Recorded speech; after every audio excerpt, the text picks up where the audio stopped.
When it comes to productivity and time management, what's more important, consistency or flexibility? Today, I'm answering a question from one of our listeners that dives into the heart of this conundrum. How do you know when it's okay to let something go because it's not working? How do you know when it's important to stay consistent and on schedule or be flexible with your time? In this episode, I'll give you my answer to this chicken and egg question and share 3 questions to ask yourself to make that distinction in your own life. Okay, let's dive in.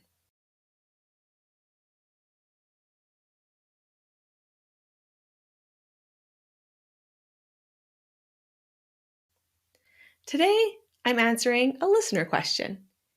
Hilda says, my biggest frustration when it comes to time is interrupting a task that I'm enjoying and that I value because my schedule is telling me that I have to move on to other tasks. For example, I'm having an important conversation with a family member, but I have to stop because my schedule says it's time to get ready for work or do something else in my routine. Great question, Hilda. It comes down to that dilemma of what to prioritize, consistency or flexibility. You know, I'm a huge fan of consistency. I talk about the importance of routine a lot on this show because our brains love consistency. Consistency makes life easier. One of my favorite examples to share the power of routine for your brain is driving. Think about how easy it is to drive to work every day. Half the time you get there and you don't remember the drive, right? Because your brain has made that trip so many times, it becomes automatic and routine. So it takes less energy to drive to work. But how about driving somewhere new? Looking for someone's house or a new store you've never been to before. All of a sudden, you're turning the radio down and squinting at street signs, right? It takes a lot more work for your brain to drive someplace new. Or think about something else you do almost without thinking. Maybe getting up and brushing your teeth. I don't have to think about getting up and saying, oh yeah, Nicole, remember to brush your teeth because I've done it first thing for almost 40 years. It's a habit. That consistency has paid off. It's easy for my brain to get up and brush my teeth.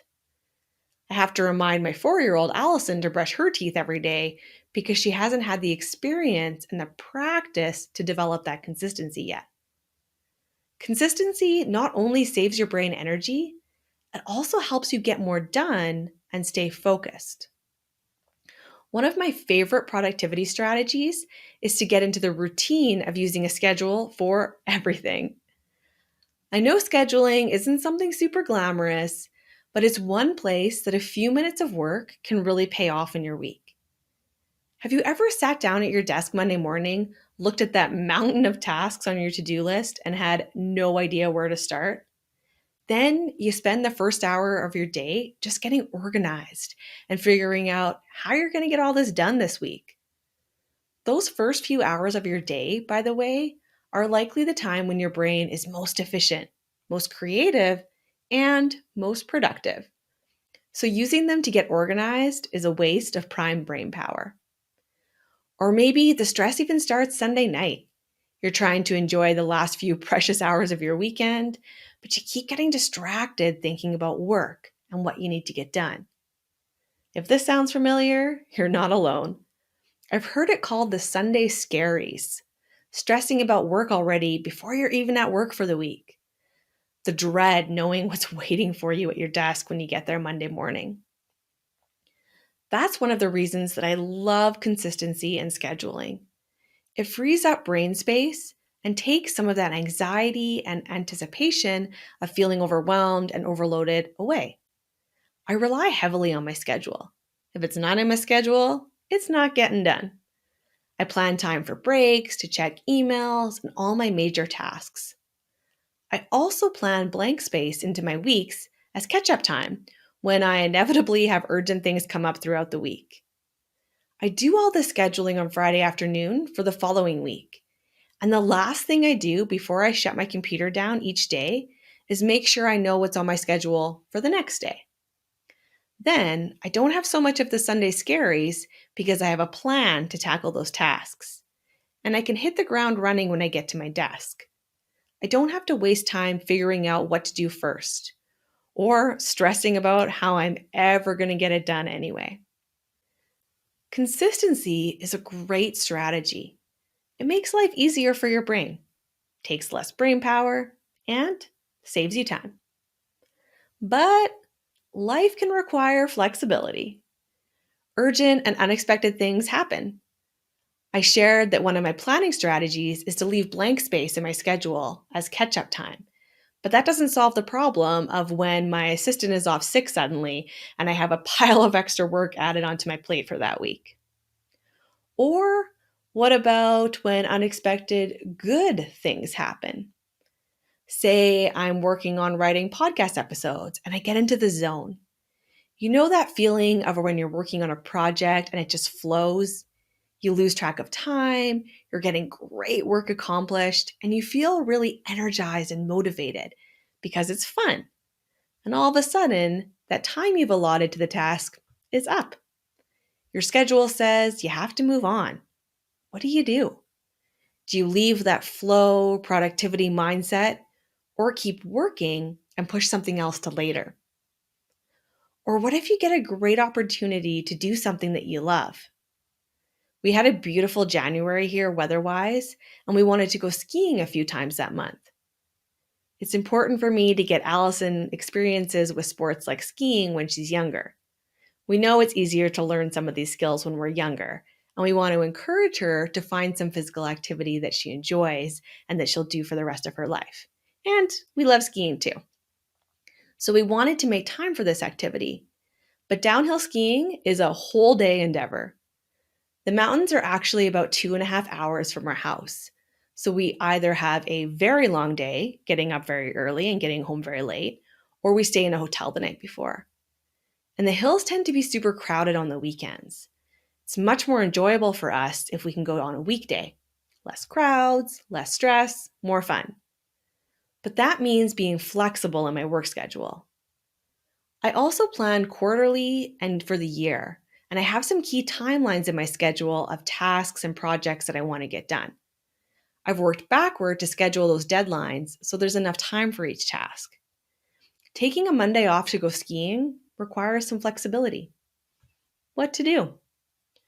Or maybe, like Hilda, you're enjoying a great conversation with a loved one or a coworker, but that internal timer goes off and reminds you that it's time to get back to work. Do you stay consistent or be flexible with your time? When it comes to how we manage the finite time we're given, it's a constant balancing act between consistency and flexibility. On the one hand, consistency will help you reach your long-term goals faster. We know it's easier for your brain, and over the long run, it's a really solid productivity strategy. On the other hand, if we're too stuck in consistency, too rigid with our schedules, we can miss opportunities.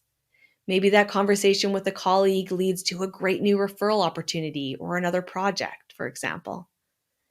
It can feel like we never have time for fun when we're slaves to our schedule, which can tank our motivation and overall productivity anyway. You could also get stuck in a schedule or routine that's not actually working. Learning to move on and try something new is a skill that takes practice. And sometimes, stuff happens in life that requires a bit of flexibility. Like your car breaks down, or daycare's closed, or there's a global pandemic and you have to work from home for 2 years. You know what I'm going with here.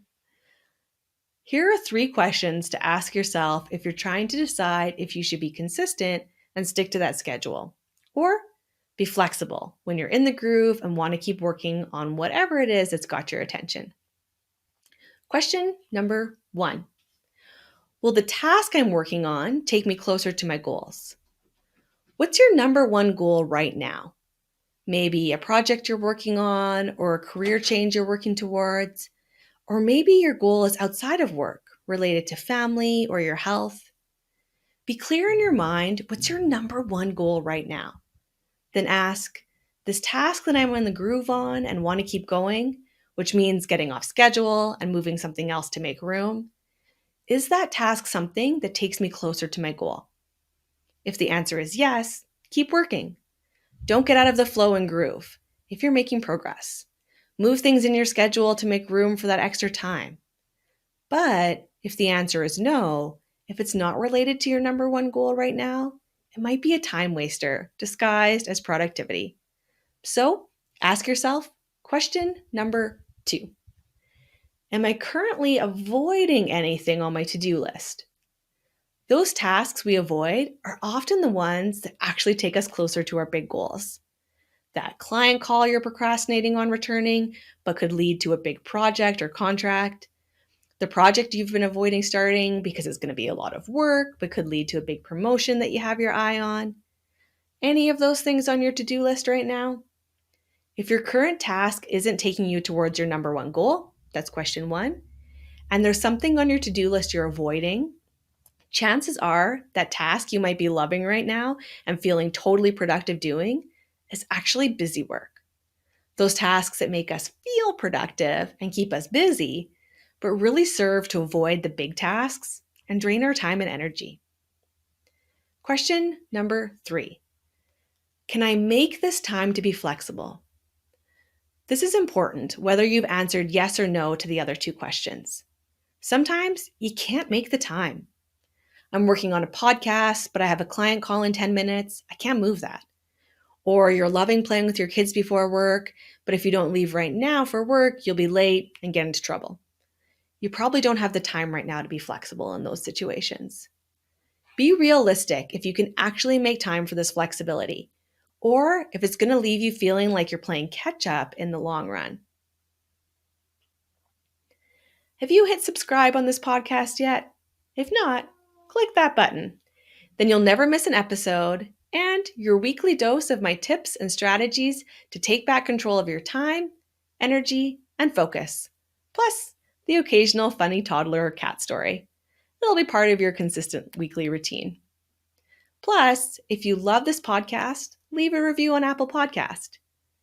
Your review helps other busy professionals find our community so they can get out of that cycle of taking on way too much and feeling like you're constantly playing catch up.